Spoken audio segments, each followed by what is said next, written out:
નમસ્કાર. આજે આપણી વચ્ચે અમારી વિદ્યાર્થીની ડોડિયા સિયાન્સી છે. સૌપ્રથમ હું ડોડિયા સિયાન્સીને એમનું પોતાનું ઇન્ટ્રોડક્શન આપવા કહીશ.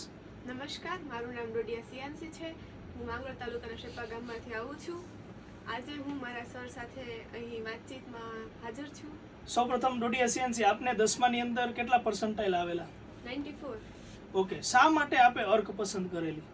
કારણ કે અહીંયા મને એવું લાગ્યું કે નવું છે તો આ લોકો અમારા પર વધારે ધ્યાન આપશે અને અમને બધા કરતાં વધારે મહેનત કરાવશે, એ માટે. ઓકે, આપ હોસ્ટેલમાં રહો છો તો હોસ્ટેલનું વાતાવરણ આપને કેવું લાગે છે?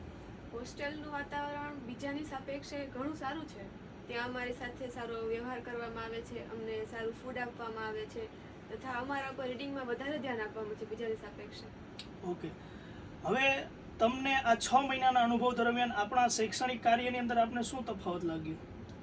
તમે બીજાની સાપેક્ષે આપણું જો તો આપણે કોર્સમાં બધાની સાથે જ ચાલીએ છીએ, પણ આપણે કોન્સેપ્ટને પૂરો ક્લિયર કરાવીએ છીએ. એની જે ડબલ નીટ લેવામાં આવે છે, એની એટલી ડીપીપી આપવામાં આવે છે, MCQ સોલ્વ કરાવવામાં આવે છે તથા એક્સ્ટ્રા ડાઉટના લેક્ચર પણ લેવામાં આવે છે. ઓકે, થેન્ક યુ, ધન્યવાદ.